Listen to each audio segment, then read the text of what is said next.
उनके लिए मन भार है। जो आत्मज्ञानी नहीं है उनके लिए शरीर भार है। जरा विचार करे हमारा, जो आत्मज्ञानी नहीं है उनके लिए शरीर भी भार हो जाता है। इस शरीर के लिए हम क्या क्या नहीं करते। इस शरीर को सुंदर बनाने के लिए बहुत कुछ करते हैं। जिनका शरीर सुंदर नहीं है देख लीजिए, तो संत महापुरुष कहते हैं, जो अपना आप को नहीं जाना उनके लिए शरीर में भार है। बहुत मोटे आदमी उनको चलना फिरना शरीर में भार हो जाता है। कि जो अविवेकी मानव है उनके लिए शास्त्र पुराण भार है। अविवेकी मानव वह है जो धर्म को नहीं जानता है, परमात्मा को नहीं जानता है। उन्हीं के लिए शास्त्र भार है। रागी मानव वह है जो बाल बच्चा के पोषण पालन में लगा है।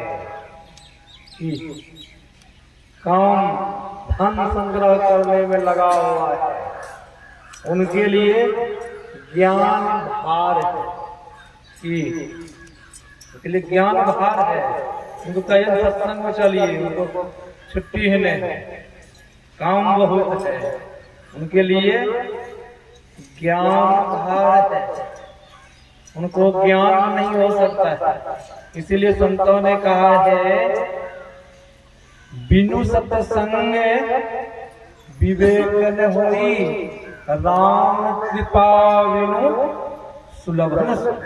ज्ञान कहाँ तो इस सत्संग में होता है, विवेक होता है। जब सत्संग में आएगा तब न उनको ज्ञान होगा।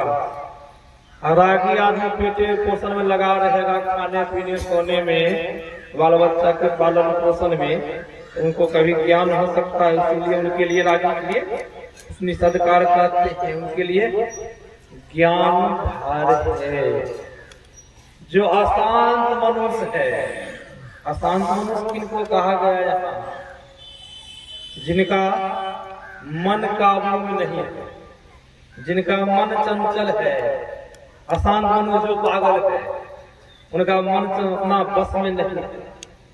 जो मन में होता वही बोल देता है, जो मन में आता वही करता है। उसी को अशांत मनुष्य कहा है सरकार। उनके लिए मन भार। फिर कह रहे हैं, जो आत्मज्ञानी नहीं है, जो इस आत्मा को नहीं पहचाना है, हम क्या है, हमारा क्या रूप, हम लोगों का क्या रूप है। दर्पण के पास देखते हैं, जाते हैं, शरीर का रूप देखते हैं, बहुत खुश होते हैं कि हम तो बहुत सुंदर है, मेरा यही रूप है। कि उस रूप को देखते हैं, हम आप बहुत सुंदर, अपना आप को खुश होते हैं, मेरा तो यही रूप है। संतों ने कहा वह रूप आपका नहीं, वह रूप आपकी आत्मा, जो आत्मा शरीर से निकल जाती है, शरीर मृतक हो जाता है। सुंदर शरीर है तो खुश होइए देख करके, जब आत्मा निकल जाती है तो खुश होते हैं। तो उनके सामने कितना दर्पण दीजिए, बड़ा बड़ा शीशा लगा दीजिए उनके सामने, क्या वो खुश होगा? इस शरीर को देख करके हम आप खुश होते हैं, बहुत सुंदर है आप तुरंत। हम लोगों का ये रूप नहीं, हम लोगों का रूप इस शरीर से संपूर्ण कहा कई गुना सुंदर रूप है। आत्मा का कई गुना सुंदर रूप है। वही संत महापुरुष कहते हैं जब वो आत्मा शरीर से निकल जाती है तो शरीर मृतक हो जाता है। विद्वान से विद्वान का शरीर हो, धनवान से धनवान का शरीर हो, जब आत्मा निकल जाती है तो शरीर को कहाँ पहुंचा देते हैं? घर में रखते हैं। चाहे महात्मा का शरीर हो, योगी का शरीर हो, जब आत्मा निकल गई तो शरीर को शमशान, शरीर के तीन गति होती है कि या तो हिंदू धर्म के है तो जलाते हैं, कि जल प्रवाह कर देते हैं, कि और मुसलमान कब्र में डालते। शरीर के तीन गति होती। आत्मा निकल जाने पर हिंदू धर्म वाले इस शरीर को जला देते हैं, जल प्रवाह कर देते हैं। मुसलमान धर्म वाले इस शरीर को दफनाते हैं। शरीर के तीन गति। सुंदर से सुंदर शरीर है, आत्मा निकल गई, इस शरीर कोई काम का नहीं रहा। उस आत्मा को हम आप कैसे पहचानेंगे? कहीं बाहर में जाने से दृष्टि 5 होती। हम आप अभी जागृत की दृष्टि में हैं। जागृत की दृष्टि में हम दूसरा को देखते हैं और दूसरा हमको देखते हैं। जागृत की दृष्टि में हम संसार के सब पदार्थ को देखते हैं। फिर पुनः स्वप्न के दृष्टि में पहुंचते हैं। स्वप्न के दृष्टि में संतों ने कहा, स्वप्न के दृष्टि में 5 इंद्रियां काम उस समय नहीं करती। 10 इंद्रियां काम करना छोड़ दे। 4 इंद्रियां उस समय काम करती है। मन, बुद्धि, चित्त, अहंकार। 4 इंद्रियां स्वप्न दृष्टि में काम करती है। उससे जब नीचे की दृष्टि में, सुषुप्ति दृष्टि में जब पहुंचते हैं गहरी नींद में, उस समय सिर्फ 1 इंद्रिया काम करती है। 13 इंद्रियां छोड़ देती है। उसमें सिर्फ चित्त बचता है। वही संत महापुरुष कह रहे हैं, अभी हम आप जागृत दृष्टि में सबों को देख रहे हैं, तब हम आप जो सोते हैं स्वप्न की दृष्टि में। फिर तीसरी है मानस दृष्टि। मन से ही मन से देखते हैं किसी को, कि मन से भी देखते हैं, मानस दृष्टि से देखते हैं। चौथी है दिव्य दृष्टि। जो दृष्टि भगवान श्री कृष्ण ने अर्जुन को दिया था। वेद व्यास जी ने संजय को दिया था दिव्य दृष्टि। वही दृष्टि है। उस दृष्टि से भी हम आप उस आत्मा को नहीं देख पाएंगे। दिव्य दृष्टि से आप संसार के जितने पदार्थ हैं सबों को देख लेंगे। सूक्ष्म पदार्थ को देख लेंगे, स्थूल पदार्थ तो नहीं। सूक्ष्म पदार्थ जहां भी कुछ है उस दिव्य दृष्टि से हम सूक्ष्म को देख सकते हैं। और आत्मा उनसे भी सूक्ष्म है। संतों ने कहा है मिट्टी से सूक्ष्म जल है, जल से सूक्ष्म अग्नि है, अग्नि से सूक्ष्म हवा है, हवा से सूक्ष्म आकाश है, आकाश से सूक्ष्म मन है, मन से सूक्ष्म बुद्धि है, और बुद्धि से सूक्ष्म गुरु के मंत्र है, गुरु के मंत्र से सूक्ष्म आत्मा। दिव्य दृष्टि से हम आप उस आत्मा को नहीं देख पाएंगे। सूक्ष्म पदार्थ को देख लेंगे, जो आत्मा है, आत्मा बहुत सूक्ष्म है, वह दिव्य दृष्टि से हम आप नहीं देख सकते। तब कौन सी दृष्टि देखेंगे?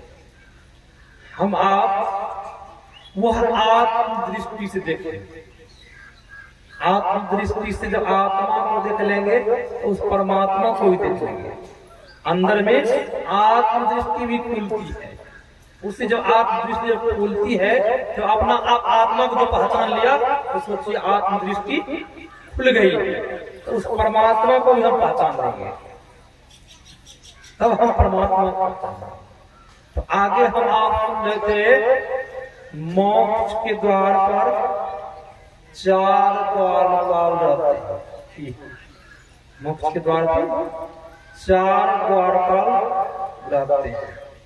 सम, विचार, संतोष, साधु संग। सम का अर्थ होता है इंद्रियां मनोग्रह करना, इंद्रियां पर दमन करना।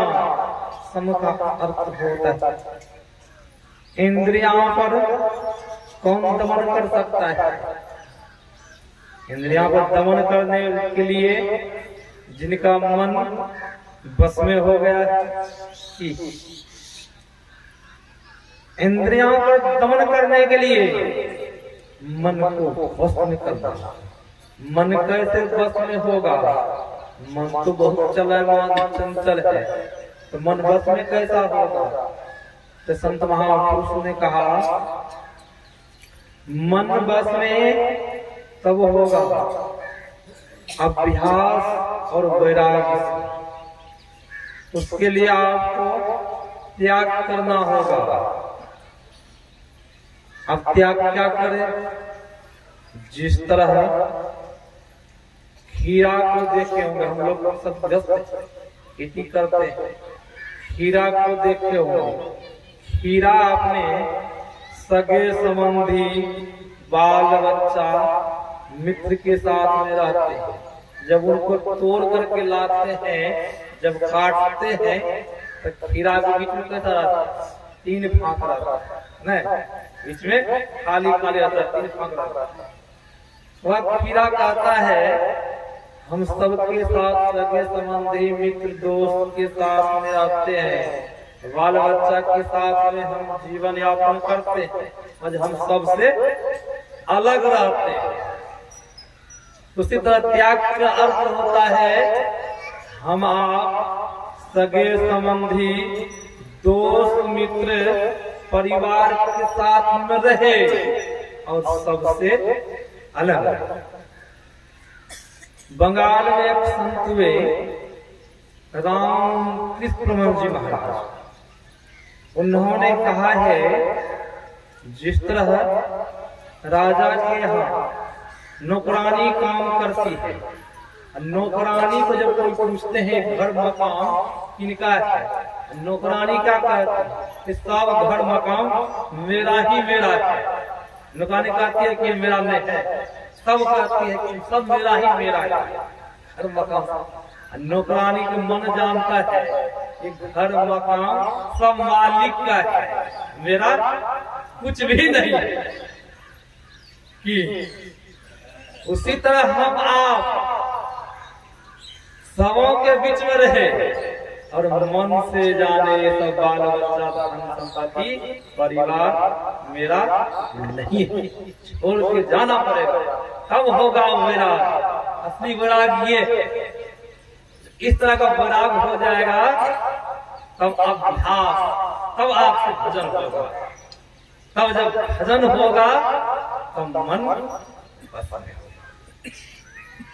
अर्थ है वैराग, बस करना। और हम आप आगे सुने सम विचार। सम का अर्थ वही इंद्रियों पर दमन करना। दमन जब मन बस होगा तब इंद्रियों पर दमन होगा। सम विचार, विचार का अर्थ होता है अपना आप को सुधार लेना। इनकी को विचार किया गया जो अपना आप को सुधार लिया। क्या हम में क्या कमी है? सुधार लिया। बहुत तरह की कमी है, उनको जब सुधार ले तब विचार, तब है संतोष। जो लाभ हो उसी में संतोष।